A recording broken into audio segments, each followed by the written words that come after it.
todo lo que se forma y creyeron ver no un Dios, sino dioses que con el tiempo pasaron a ser parte de un mito, de una mitología donde solamente se queda concentrado en una nación, en el pensamiento de algunos que nunca pudieron probar todo lo que ellos realmente escribieron y organizaron acerca de Dios. Cuando comparamos eso con todo lo que Dios nos dice a través de este libro abierto, sencillo y secuencial, tenemos que pensar. Porque nos encontramos con un libro donde no hay contradicción, aunque los hombres quieran haber visto contradicciones, algunos las enumeran.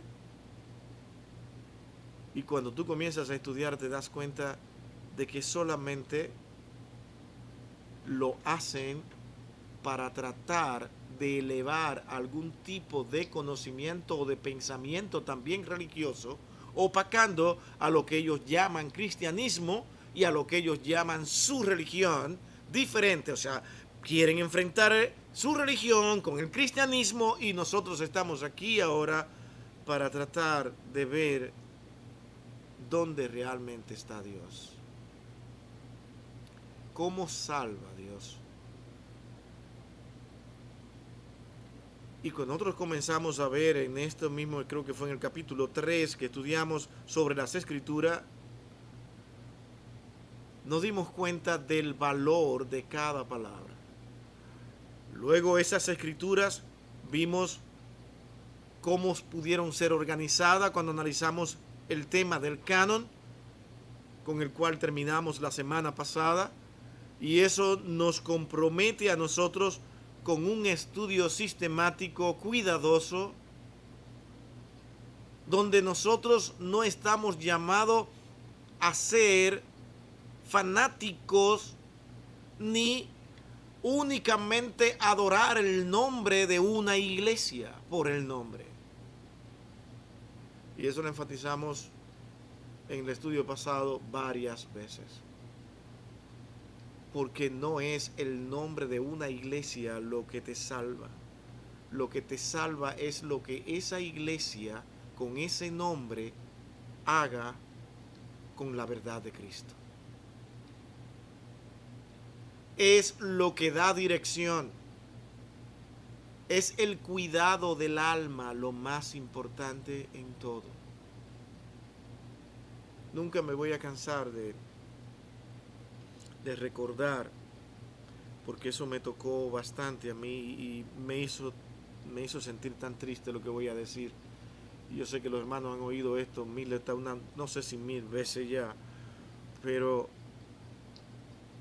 cuando estábamos trabajando con una congregación que nos estaba brindando ayuda, una de las recomendaciones que nos hicieron era que tuviéramos mucho cuidado con tratar a los hermanos a bibliazo, porque debíamos tratarlo mirando el contexto en el que estamos viviendo, conocerle el temperamento de cada quien y entonces desde ahí comenzar a impartir algunos textos bíblicos con cuidado. ¿Verdad que suena bonito? ¿Cuál es el problema con esto? Que cuando tú actúas de esa manera, tú te olvidas de las direcciones bíblicas, dejas de utilizarla y considerar las capacidades del hombre más importante que las que Dios ya hizo desde antes de la fundación del mundo, preparada para una humanidad que iba a ser la misma en todos los siglos. No iba a cambiar. Ha cambiado el ser humano hoy. ¿Es el ser humano diferente a los tiempos en que vivió el rey David? ¿O el rey Salomón, con todo lo que tuvo que aprender y llamar vanidad de vanidades, todo es vanidad? Hoy no podemos nosotros decir eso de la misma manera que Salomón lo dijo. ¿No es todo vanidad de vanidades? ¿No es el hombre inclinado al pecado y hacia sí mismo, pretendiendo todos los días de su vida creer ser un Dios? Miren la introducción que estamos haciendo para poder entrar en esta parte aquí. Para poder entender lo que significa esas influencias del mundo judío y ligarla con el cristianismo, y que esa promesa que Dios hizo a Abraham de hacer hijo y padre a él de muchas naciones, en ese mismo pensamiento y propósito de Dios y promesa que Dios le hizo a Abraham, él estaba pensando en varias naciones, no en una.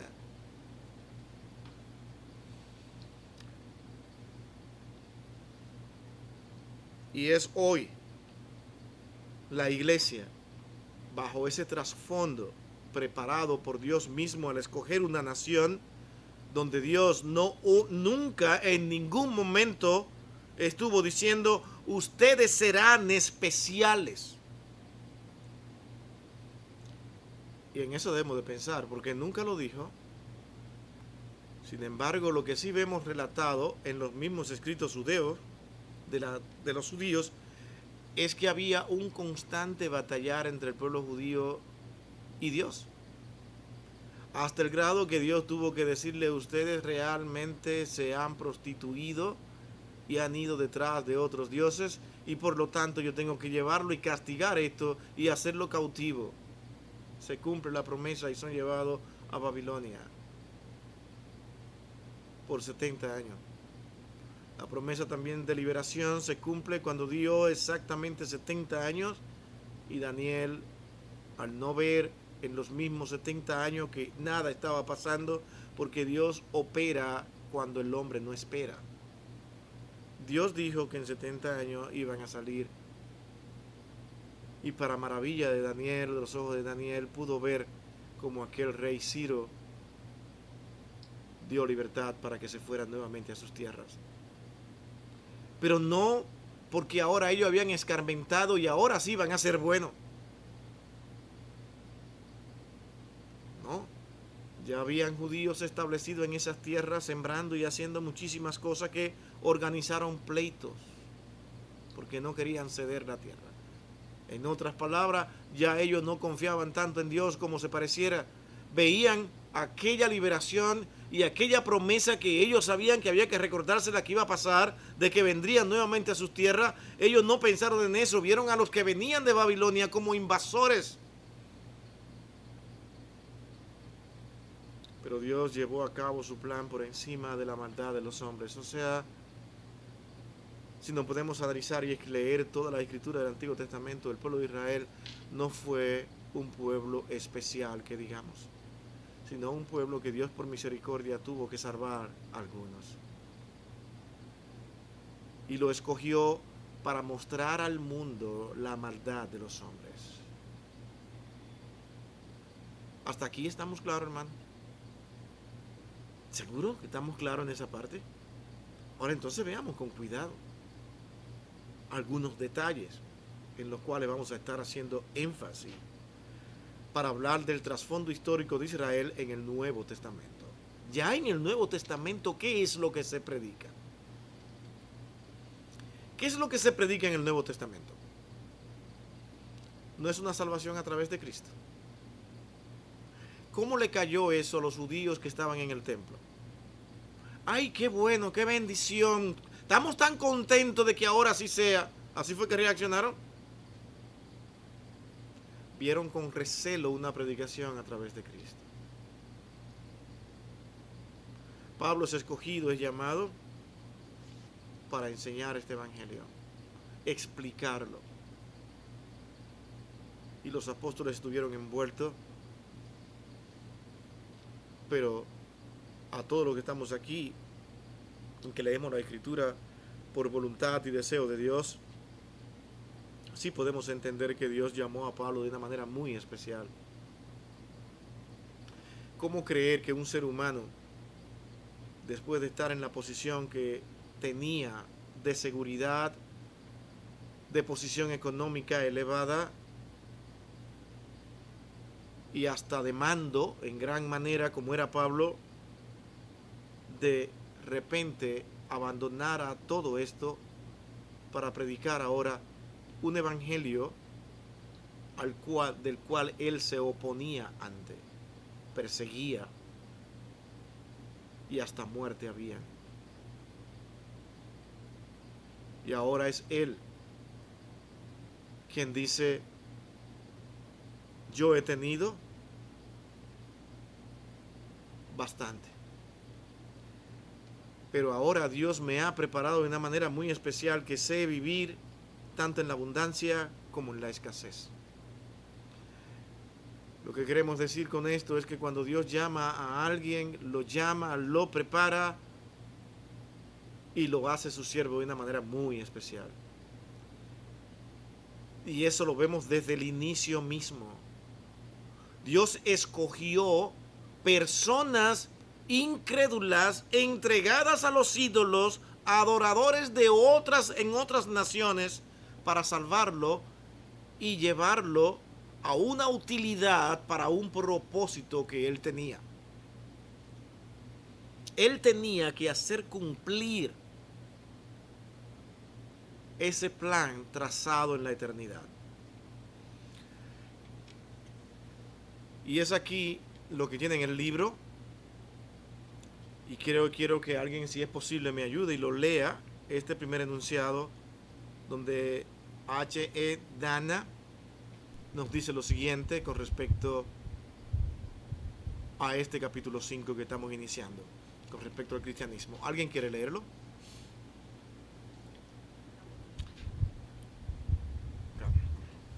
Dice: el cristianismo recibió del judaísmo su mayor contenido desde el punto de vista histórico. Jesús fue judío, como Pablo y todos los primeros cristianos. La doctrina, la práctica, la psicología y la experiencia del cristianismo del primer siglo era predominantemente judía, aunque avanzaba constantemente con dirección al helenismo. Por tanto, no se puede comenzar a estudiar el Nuevo Testamento sin tomar en consideración su fondo judaico. Estamos entendiendo lo que estamos diciendo acá, y esto es realmente importantísimo.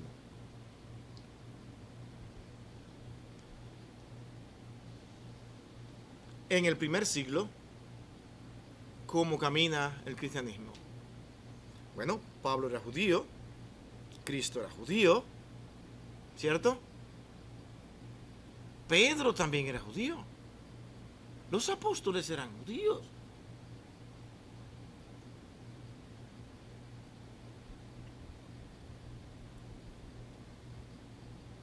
Pero continuaba avanzando en ese mundo del cristianismo lo que eran las influencias helenísticas. ¿Qué es esto? ¿Qué cosa es esto? ¿Saben lo que es el helenismo? Y ustedes lo van a cuando lean, y posiblemente lo han leído bastantes veces, y aquí lo hemos explicado una y otra vez.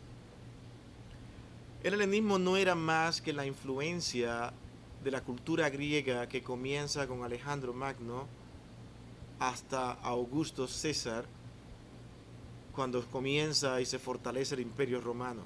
En ese periodo de tiempo comienza a imperar en el mundo toda esa cultura griega, y fue tan fuerte que nosotros hoy no podemos liberarnos de ella. Y tenemos parte de todas nuestras culturas influenciada por lo que fue la cultura griega. Y en ese momento que estaban tan cerca, esto no duró mucho tiempo, en que también la iglesia, que ahora estaba siendo enseñada y con instrucciones de ir y llevar el evangelio a todo el mundo, a toda criatura, de repente ahora lo que se llamaban gentiles, lo que no eran judíos, ahora comenzaran a entrar también en la iglesia, y termina la iglesia también helenizándose, y comenzaron ahora a tener necesidad de hacer predicaciones en griego. Y el griego continúa ahora fortaleciéndose de tal manera que los escritos que nosotros tenemos hoy en día del Nuevo Testamento se tuvieron que hacer en griego.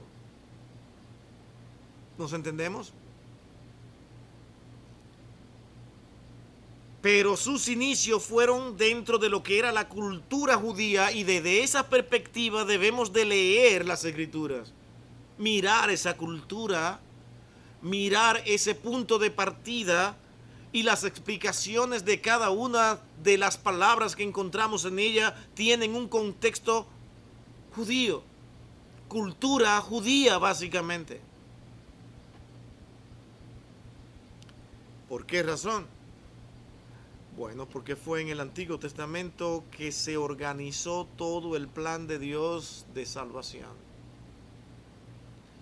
Y desde esas escrituras se tenía que explicar lo que ahora estaba pasando a través de Cristo.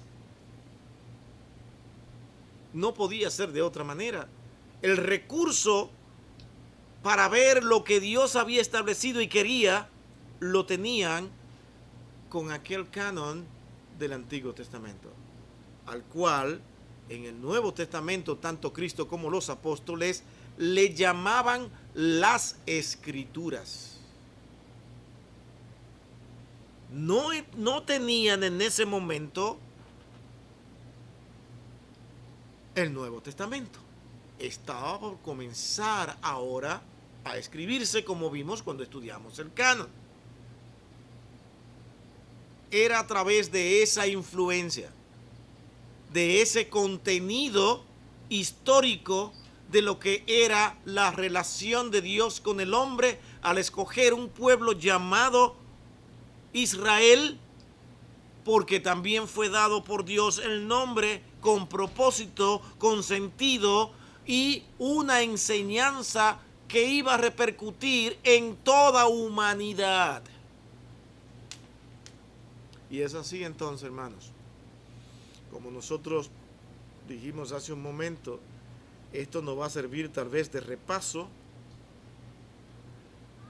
al nosotros ver la historia de Israel desde Abraham hasta Salomón. No creo que terminemos este relato hoy, pero aunque sea de repaso podríamos hacerlo rápido, pero no quiero. No quiero hacerlo rápido. Quiero refrescar nuestra memoria,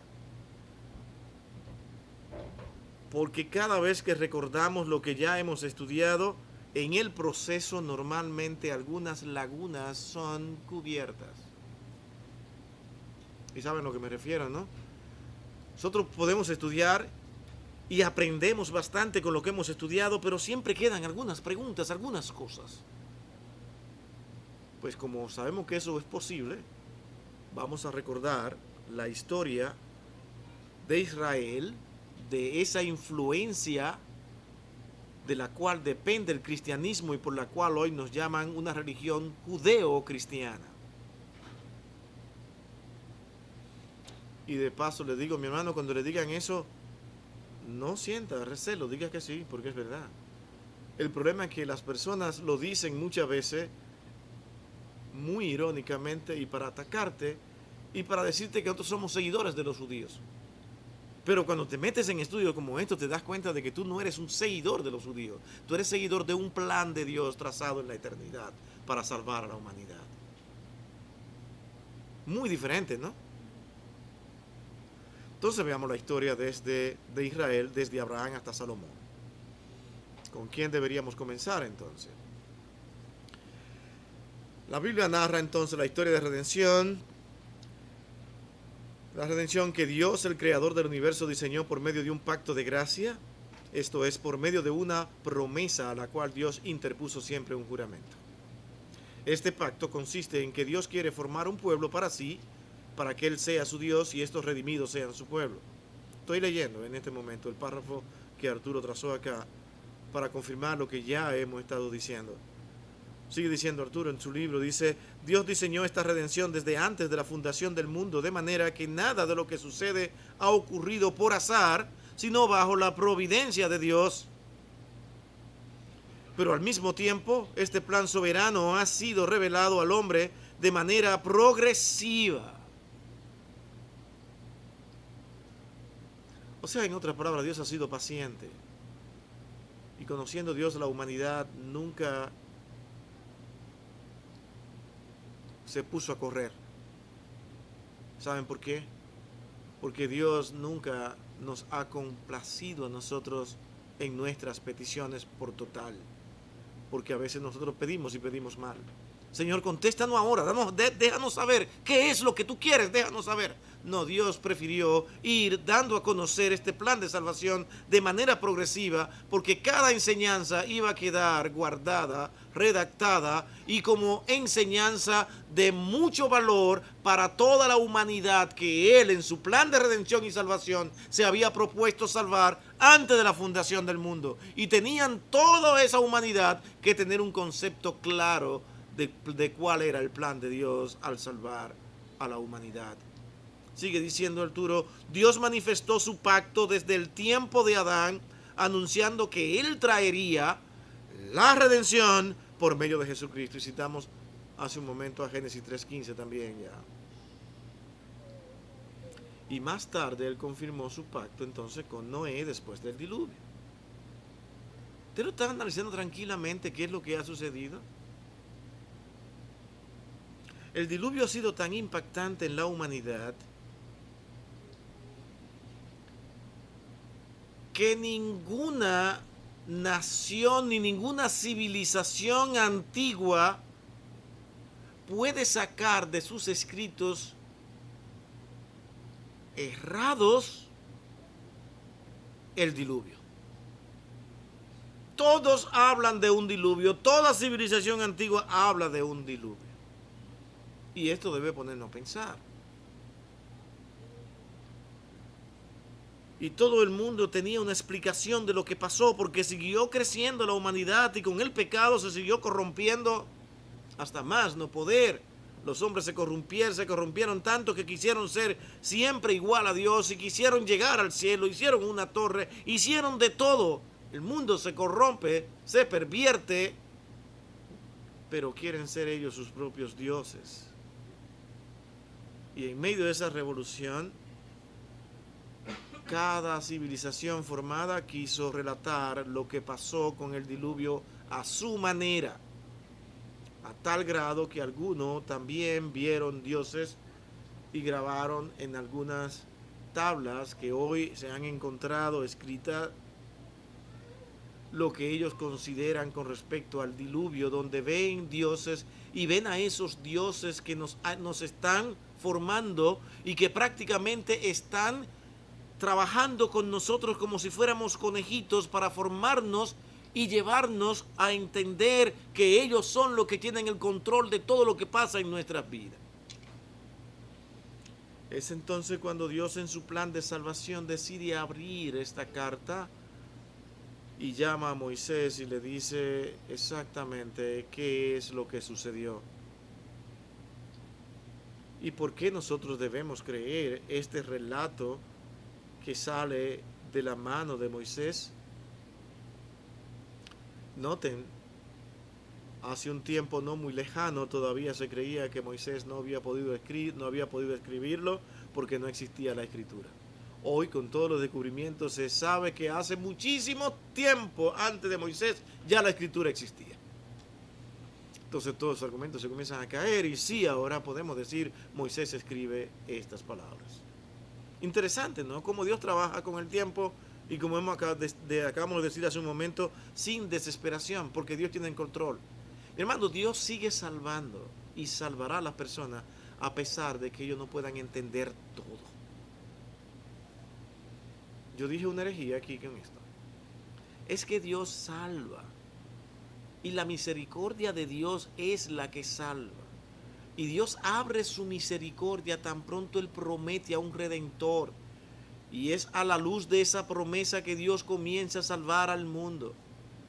Y es porque conocía que cuando Él llegara y cumpliera lo que tenía que hacer, la humanidad entera sería salva. Lo que Dios había escogido serían salvos en Cristo. Es por eso que sin que nosotros podamos entender absolutamente nada, Cristo hablando con el Padre dice, Señor, ninguno de lo que tú me diste se ha perdido. Ahora, ¿quiénes fueron esos que Dios le dio? Únicamente los que estaban ahí después de Él. a los que él le predicó, a los que él le enseñó. No, en lo que se salvaron en ese momento fueron todos aquellos a los que Dios realmente en su plan de salvación ya había determinado salvar. Y eso es sumamente complicado a la mente humana entenderlo. Y yo lo sé. Pablo tenía que decir, después de tanta revelación y tanta cercanía con Dios, que él decía, ¿quién podrá entender la mente de Dios? ¿Quién puede entender, como en la doxología de Romanos capítulo 11 al final, capítulo 36, cuando dice abiertamente que nosotros realmente no podemos entender cómo es que Dios salva? Pero Dios salva y seguirá salvando a la humanidad siempre a través de Cristo, porque eres el Redentor y eres el Cordero de Dios. Por eso fue la promesa de Génesis 3:15. Toda la humanidad siempre se salvará a través de Cristo, no importa el tiempo. Entonces, a partir de la descendencia de Noé ahora y de su hijo Sem, miren el plan de Dios. ¿Se acuerdan que estudiamos esto aquí? Lo estoy mirando con cuidado. Cómo es que Dios hace una línea de dónde vendrá aquel que es llamado la simiente. Y es cuando Pablo explica abiertamente, noten que dice no las simientes, como si hablara de mucho. ¿Dónde dice eso? En Gálatas, capítulo 3. 14 hasta el 16. Léanse esos textos. Está explicando lo que aquí estamos ahora intentando explicar. De ese linaje, dice, vendrá la simiente. No muchas, la simiente. Porque no se salvará por descendencia prácticamente humana, sino de un linaje escogido por Dios con todas sus imperfecciones, y traerlo en ese mismo orden para mostrar al mundo que es Dios quien tiene el control, y así de esta manera se puede ir explicando todo el proceso de salvación y de lo que será la Canaán celestial explicada en una forma terrenal. ¿Suena complicado y profundo esto? Se explica el plan de salvación y lo que serán los hijos de Dios en la eternidad de una manera terrenal. Hay un rey, David, cuando realmente el verdadero Dios y Señor de esa nación, de ese pueblo, será Cristo, el verdadero rey, el verdadero Salvador y dueño de ese pueblo. David fue realmente lo máximo para el pueblo judío, pero Cristo es lo máximo para la iglesia y el pueblo de Dios, que está compuesto por judíos y todas las razas en este mundo. ¿Hasta aquí nos entendemos? Frénenme, hagan pregunta, porque ustedes me conocen, yo sigo hablando. Porque como lo veo callado y no preguntan, pues yo sigo emocionado aquí hablando. ¿Nada que le perturbe hasta este momento? Ninguna pregunta, genial. Qué bueno, o entendieron todo o no han entendido nada. Dios ahora entonces coge a Abraham. Noten, Noé y su hijo Sem. Esa es la línea. Dios ahora llama a Abraham para hacer de él entonces ahora un pueblo numeroso, pero de manera especial a través de su simiente. Él es el padre y de él vendría esa simiente, la cual es Jesucristo. Dios formaría un pueblo especial, el pueblo de Dios que ahora conocemos como la iglesia, la verdadera descendencia espiritual de Abraham. Y para eso quiero dar un texto. Vamos a Romanos 9, 6 y 8. Y aquí sí quiero que alguien lo lea. Romanos capítulo 9, versículos 6 al 8.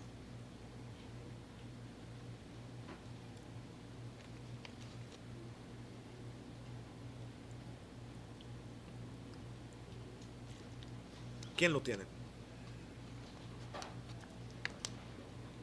Sí. ¿Alguien quiere leerlo por acá? Por eso que yo siempre me paro allá adelante y así no tengo problema. Allá atrás y voy pasando los micrófonos. Mano, pasamos el micrófono porque estamos grabando y al grabar, si no es con el micrófono, no se escucha quien lee, quien da una opinión, quien hace una pregunta. Miguel lo va a leer. ¿Es Miguel o quién? Oh, allá, ok, sí. Romanos 9, 6 al 8 dice: pero no es que la palabra de Dios haya fallado, porque no todos los descendientes de Israel son Israel, ni son todos hijos por ser descendientes de Abraham, sino que por Isaac será llamada tu descendencia. Esto es, no son los hijos de la carne los que son hijos de Dios, sino los hijos de la promesa son considerados como descendientes. Ahí hay una palabra sumamente importante. Los hijos de la promesa. ¿A quién se está refiriendo? ¿A qué promesa? Abraham, dice aquí. ¿Estamos de acuerdo? ¿Todos? Esa promesa que está hablando aquí. No todos los que vienen por la carne, por la simiente de Abraham, puede decir como decían: oh, él es nuestro padre, nosotros somos hijos de Abraham. ¿Se acuerdan de la respuesta de Cristo? Que fue muy amable la respuesta que le dio Cristo a los fariseos, ¿no? En ese momento. Él no le dijo mucho, sino dice: no, bueno, déjeme decirle que ustedes son hijos de vuestro padre, el diablo. Porque los deseos de él ustedes quieren hacer, y ese es el problema. Para dar a entender que los de la simiente espiritual son los verdaderos hijos de Dios, aquellos que viven a la luz y la dirección de los propósitos de Dios. Y que Dios conoce quiénes son. Ajá. Yo iba a decir que la promesa que el Señor le hizo fue que en su simiente singular todas las naciones serían benditas. Y es en esa simiente singular en la que nosotros venimos a ser parte de la descendencia de Abraham, que es Cristo. Ese es el asunto. Exactamente ese es el punto. Teniendo en cuenta que Abraham no era judío. Y esa es otra parte importante. ¿Estamos aquí? ¿Se complica la cosa? ¿O estamos bien hasta ahora? Si no, vamos a leer también Jeremías 31, 33. Jeremías 31, 33. Ajá. Sí, una pregunta aquí atrás, está bueno. Sí, ¿por qué los judíos decían que ellos eran los descendientes si ellos tenían el Antiguo Testamento, ¿verdad?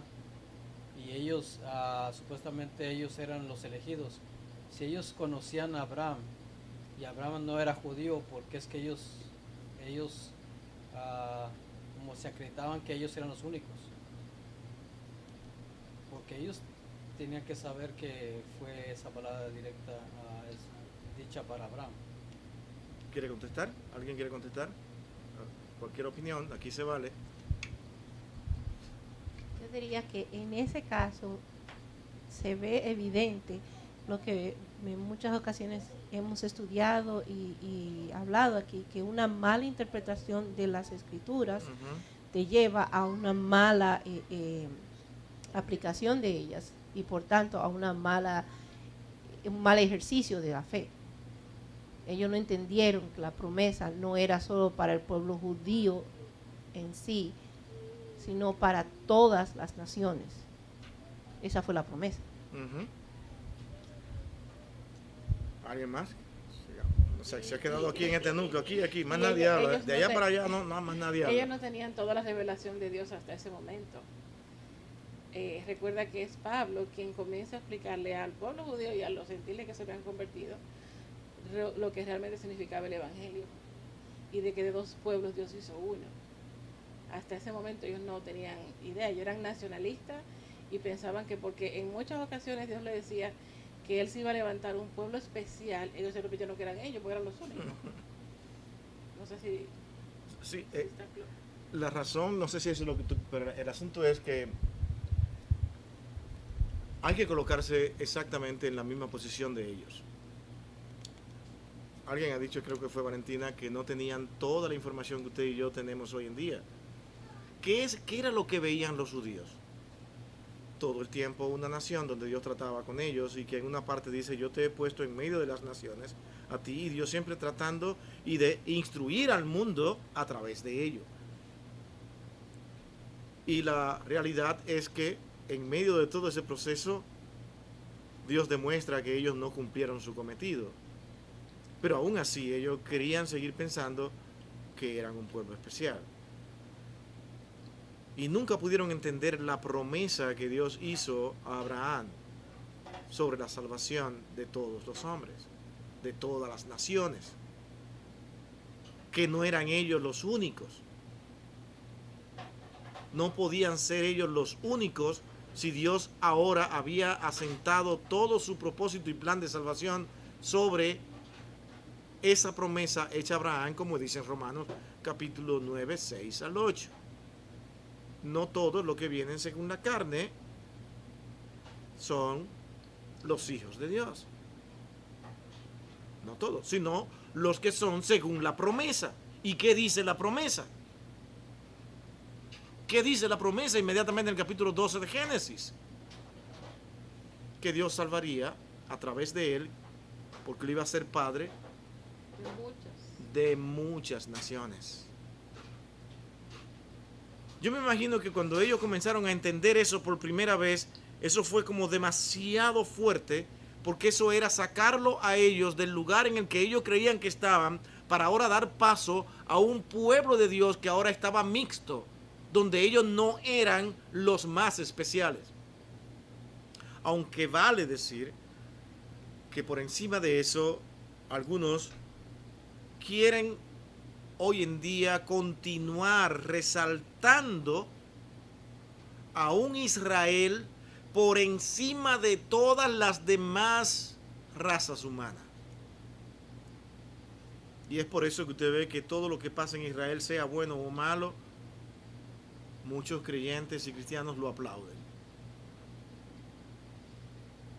Ustedes han visto todas las cosas horribles que han pasado con estas situaciones en Gaza con los palestinos.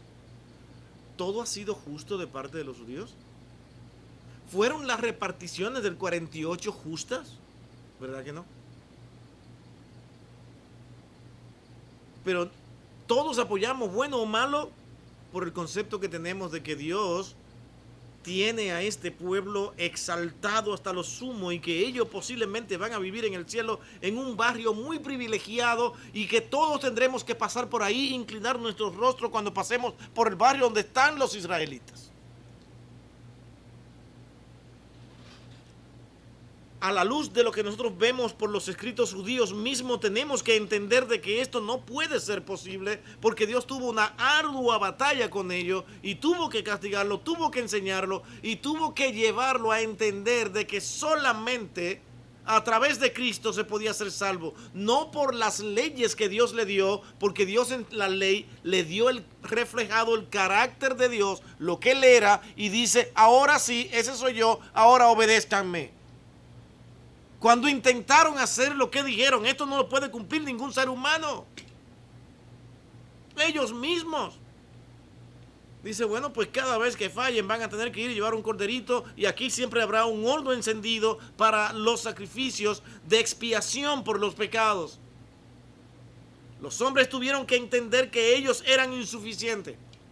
hasta que llegue entonces y se declara no más Cordero, porque ahora llegó el Cordero de Dios que quita el pecado del mundo. Eso coloca a la humanidad en una situación totalmente diferente, donde ahora tenemos que decir de que ahora, si no es un Cordero humano, sino el Cordero de Dios, debe ser un Cordero perfecto y que cumpla con todos los requisitos y propósitos de Dios. Y es así como la misma Escritura dice que ahora nosotros, a través de ese sacrificio de Cristo, tenemos un acceso al Padre que nunca tuvimos, porque ahora lo hacemos a través de Cristo, ya no a través de un sacerdote que entraba una vez al año, tipificando a Cristo. Esto humilla a los judíos, le hace sentir que ellos, por ellos mismos, no son tan especiales, sino que necesitan del Redentor que ahora está ligado y está salvando no solamente a judíos, sino a gentiles, haciéndolo unos en Cristo, como un solo pueblo, como una sola nación, de tal manera que la promesa, cuando se dice bendeciré a quien te bendijere, no podemos exclusivizarla, esa es la palabra, no me sale, hacerla exclusiva únicamente de los judíos, sino del pueblo salvado por Cristo. ¿Tiene sentido eso? Si eso no tiene sentido, entonces yo no sé cómo yo puedo separar a los judíos y colocarlo en una salvación también por Cristo, pero aparte, de manera especial, y a los gentiles o a los que no son judíos, en una salvación también por Cristo, pero de otra manera más inferior. ¿Sí lo notan? ¿Lo pueden notar? Eso no puede ser inferior, porque es la misma salvación y la misma sangre de Cristo. El mismo. Micrófono. Amaya, suéltalo para que traiga el micrófono.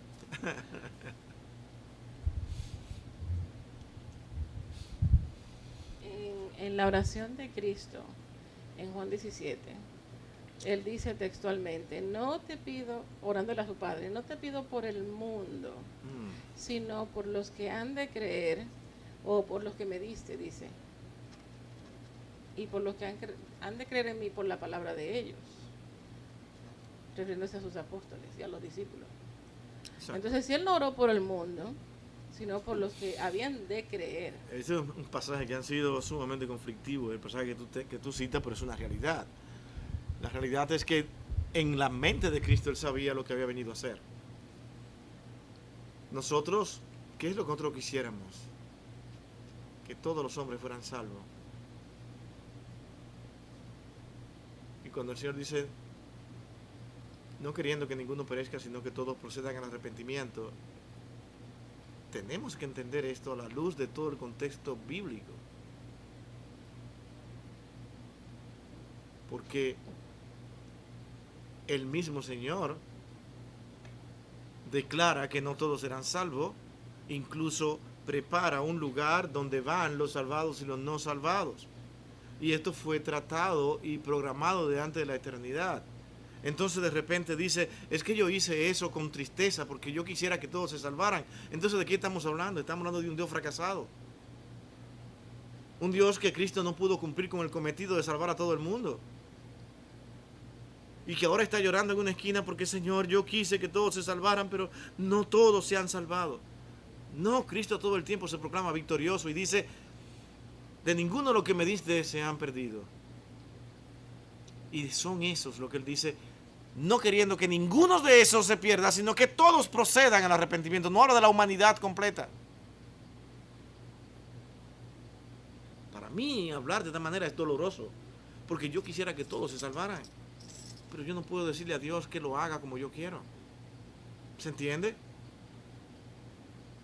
Entonces los hombres de nuestra humanidad hay una tendencia interior que nos obliga casi a decir, es que tú eres injusto, Dios, ¿por qué no lo hace? ¿Por qué no salva? ¿Por qué no le cambia el corazón a todo el mundo? Yo no puedo pedirle a eso a Dios, porque el hombre ha sido un perverso y un pecador y solamente merece el infierno, la condenación eterna. Y si Dios no hubiese salvado a nadie, entonces Él sería aún peor o sería malo por no salvar a nadie. Él no tenía ninguna obligación de salvar a nadie. Sin embargo, lo hizo. ¿Se entiende? De tal manera que cuando yo veo que yo puedo abrir mis ojos y decir, Señor, pero ¿cómo es que te conozco? ¿Cómo que puedo testificar de ti? ¿Cómo es que en mí hay este amor de seguirte? Lo que debe nacer en mí no es una arrogancia y ahora una aspiración a ser más santo que todos los demás o más santo que aquel, sino a yo humillarme ante la presencia de Dios y decir, Señor, gracias por la salvación, porque a pesar de ser yo un ser pecador, tú me has salvado. No hay lugar en el reino de Dios ni de sus hijos para creer que somos superiores o mejores que los demás, porque somos más santos, porque tenemos una mejor manera de acercarnos a Dios. No, debemos de nosotros de mirar todo con propósito. Dios escoge, como siempre ha escogido, hombres y mujeres de una manera muy especial para poder instruir y edificar la iglesia. Pero hay otros con otros talentos y otros dones que Dios también se los ha dado, también para edificar a la iglesia. Y debemos decir todo el tiempo, nadie es mayor, sino que debemos mirar a todos los demás, como decía Pablo, como si fueran superiores a mí. Es en ese sentido que Pablo habla. ¿Estamos aquí? Bueno, Dios escogió a Abraham, un hombre llamado Abraham, y le dijo que a través de él y de su simiente, todas las naciones de la tierra serían benditas, dice aquí. Este hombre vino a ser entonces una familia. Esa familia estaba compuesta por Isaac, Jacob, y esta familia se convirtió entonces más tarde en una nación. Eso fue lo que pasó, ¿verdad? Ahí está. Pero noten, todos vinieron de Enoc, de Sem. La humanidad completa viene de esa misma línea, hasta que Dios entonces ahora escoge y comienza a alinear su posición cuando hace la promesa a Abraham. ¿Lo pueden ir notando? Se comienza ahora a formar esa nación. ¿De qué manera? La nación judía. Bueno, Jacob, que era hijo de Abraham, se le cambia el nombre y se le llama Israel. ¿Y qué significaba Israel? Interesante esto. ¿Quién sabe? ¿Qué significa? Yo no lo voy a decir, aunque si no lo dicen. Ajá, Tim. El que contiende con Dios. Mire qué interesante, así se llamaba el pueblo de Israel. ¿Cómo se le ocurre a Dios de ponerle este nombre desde antemano? ¿Qué fue lo que pasó en toda la historia con Israel y Dios? ¿No fue un constante contender y pelear con él? Dice Jacob, como parte de esta promesa que se ha hecho, tú te llamas Jacob, ¿verdad? Pero te voy a cambiar el nombre a Israel. Bueno, Israel, ahora Jacob, tuvo 12 hijos. Miren lo curioso de Dios. Todo esto estaba en la mente de Dios tranquilamente calculado. Como dice el Chapulín, ¿no? Todo está fríamente calculado, aunque nunca estaba calculado nada. Pero así decía el Chapulín, ¿no? 12 tribus de Israel fueron a vivir a Egipto por la providencia de Dios más tarde, porque Dios guió a uno de sus hijos al que menos esperaban, a José, ¿se acuerdan? José fue a este Egipto de una manera prácticamente bajo vergüenza, como esclavo, pero Dios tenía un plan con José y era la preservación de muchos a través de José. Hemos leído la historia. Ahora José en Egipto. ¿Qué pasa con José en Egipto? Gracias a la posición política de José, quien llegó a una posición bastante alta después de haber atravesado por algunos procesos muy difíciles, él se convierte entonces en un príncipe sumamente importante que tenía el lugar después de Faraón. ¿Cree que fuera que era poco? Muy alta la posición. El pueblo de Israel se estableció en la ciudad de Gosén, después de la historia que conocemos, después que ellos conocieron quién era su hermano, y llegan allí sin conocer, ocurren los lloros, los gritos, la desesperación y el perdón, donde ellos estaban seguros que ahora sí iban a desaparecer como familia. Pero fue todo lo contrario, comienzan a crecer, porque comenzaron a crecer tan fuerte, comenzaron a hacer agriculturas en gran manera, y se cuenta que fueron de los más fuertes y fornidos por alguna razón. Esto trajo más tarde recelo después de haber muerto el faraón en tiempo de José, y ellos comenzaron a almacenar algunos rencores, algunos dolores y algunos recelos, hasta llegar a atacar y atacar hasta que lo hicieron esclavos por simplemente 400 años. Nada poco. Esclavos en Egipto. Dios en su plan tenía el propósito de sacarlo allí a ellos para su viaje a la tierra prometida. Qué parecido a lo que estamos viviendo hoy. Nosotros tenemos un viaje igual en camino a la tierra prometida. Y vamos a atravesar muchísimos conflictos mientras estemos en esta tierra, en este camino hacia la Canaán celestial, hacia esa tierra prometida que Dios tiene a cada uno de sus hijos, pero sin nunca olvidar de que al igual que el pueblo de Israel, Él nos sacó de la esclavitud del pecado. Si ven cómo Dios trabaja, si ven cómo Dios trabaja.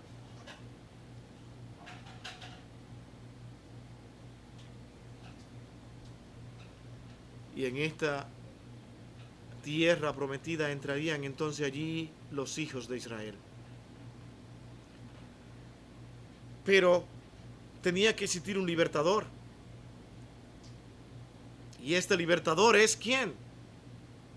Aparece Moisés en la escena.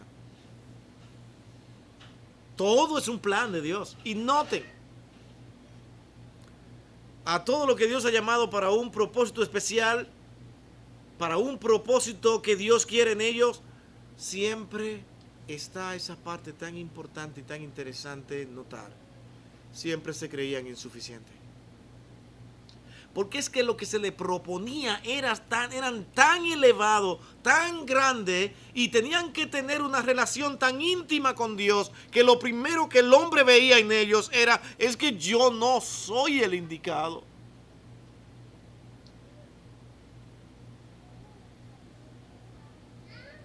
Ustedes se acuerdan de aquel profeta que dijo, no, pero si yo soy hombre de lengua inmunda. ¿Se acuerdan de quién era? No era Moisés. ¿Quién era ese que dijo esas palabras? Isaías. Y noten todo el plan de Dios con Isaías.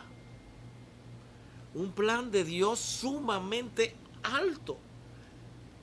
Así era de alto y tan importante el mismo plan que Dios tenía con Moisés, que no era pequeño. Liberar a un pueblo y a través de ese pueblo mostrar el plan de salvación al mundo, que sería de igual manera. Todo lo que nosotros queremos es realmente tener esa Canaán celestial posiblemente aquí en esta tierra.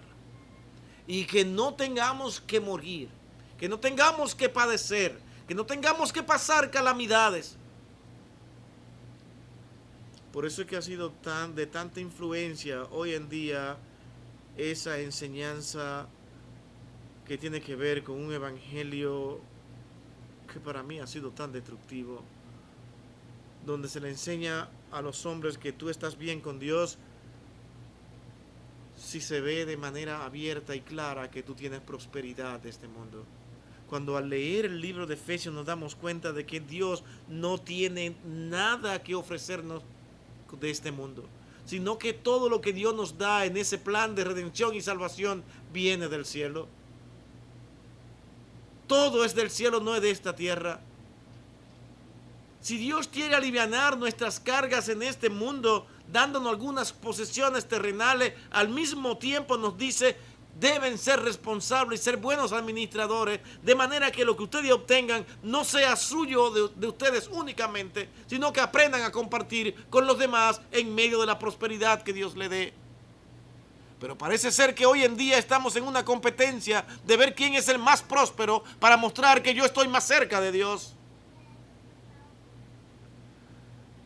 Y no se crea, son bastante sutiles y dulces y amorosos.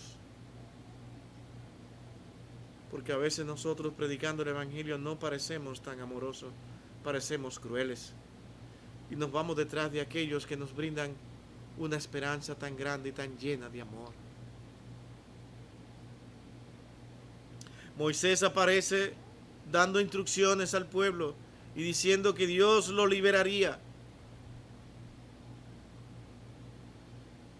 Y el pueblo de Israel por 40 años anduvo en el desierto hasta entrar a la tierra donde Dios era su rey, no sin antes haber atravesado por varios conflictos y varias protestas del pueblo cuando dijeron, pero ¿por qué no nos envía nuevamente donde estábamos? Allí por lo menos teníamos cebolla, la cebolla, una cosa que huele tanto. Y tenemos allí verduras y cosas que comer, allí ay, ¿por qué no nos llevas para allá? El hombre siempre ha vivido sin entender a Dios. Y siempre ha vivido sin entender lo que es más importante. Y solamente podrá ver de manera clara lo más importante cuando esté frente a la presencia de Dios y podrá ver con claridad todo lo insignificante que son las cosas de este mundo. Los hombres alcanzan grandes cosas en este mundo, pero al final mueren.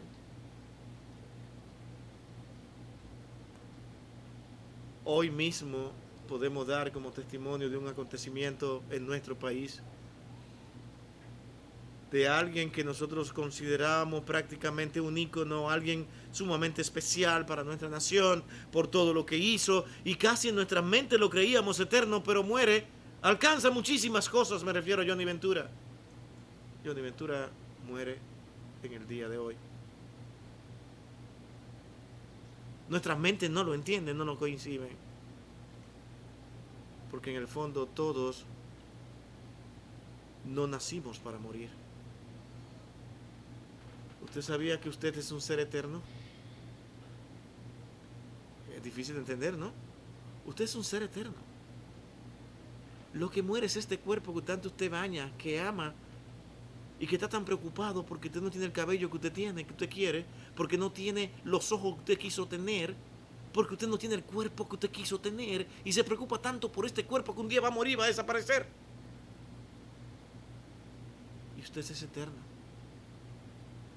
porque tanto creyente como no creyente un día tendrán que comparecer ante la presencia de Dios. Por eso es que usted vive sin entender lo que es la muerte física de este cuerpo, porque usted no coincide en su mente que usted va a desaparecer. Usted ha podido ver personas que incluso a la hora de su muerte y teniendo muchos bienes, cuando ven que se alebrecan un poco, conocen toda esa palabra, ¿no? Cuando se alebrecan, se sabe, oh, como que me he aliviado. Otra vez vuelven a seguir peleando por todo lo que tienen, porque ellos en su mente creen que son eternos. Tan pronto hay un poco de salud, vuelven a lo mismo, porque somos eternos.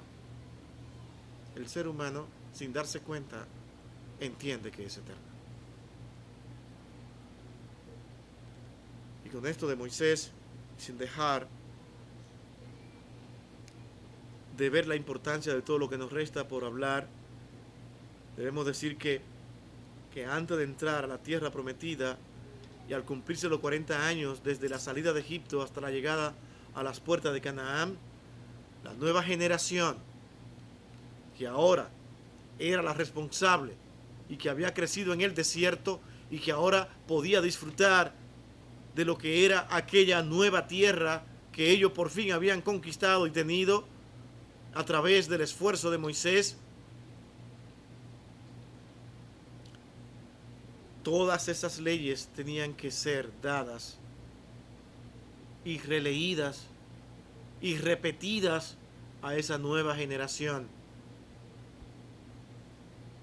las cuales aparecen en ese último tomo del Pentateuco llamado Deuteronomio. ¿Ahora entienden por qué Deuteronomio? Todo ese acontecimiento ahora tenía que ser escrito y releído y enseñado a esa nueva generación que ahora estaba en ese lugar. Nosotros hoy tenemos todo lo que es la palabra de Dios escrita. Y ahora nosotros somos responsables de llevarla y darla a conocer al mundo entero, pero con el verdadero contenido y el verdadero contexto que tiene la palabra de Dios. No fabriquemos contexto, no seamos imaginarios en nuestra teología o en nuestro deseo de conocer a Dios por lo que nosotros queremos que sea Dios. Conozcamos a Dios, pero conozcamos a Dios a través de su carácter revelado, a través de estas leyes que Dios dio al pueblo y a través de los propósitos de Cristo, al poder llevarnos a vivir a la altura de la ley de Cristo y del carácter de Cristo, pero por la redención y la sangre de Cristo en la cruz del Calvario. Ese es el Evangelio. Vamos a orar.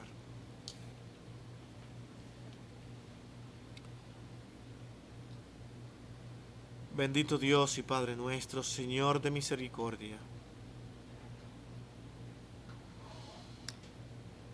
Entender tu palabra, entender el plan de salvación que tú, Señor, has trazado desde antes de la eternidad, nos lleva a nosotros a ver nuestras limitaciones. Y a estar en paz con los argumentos hasta donde el razonamiento humano llega, porque nuestra paz no descansa en el razonamiento ni en las capacidades del hombre, sino en lo que tú dices que has hecho por nosotros. Entonces creemos en ti por fe. Una fe que es dada, que no nació voluntariamente en nosotros, sino que por tu amor y por tu misericordia, tú las has depositado en nuestros corazones para que te amemos y creamos en ti. De tal manera que nada de lo que somos hoy depende de nosotros, sino enteramente de ti. Gracias, Señor. Gracias, Padre. En el nombre de Cristo, Señor, te damos las gracias en este tiempo. Amén y amén.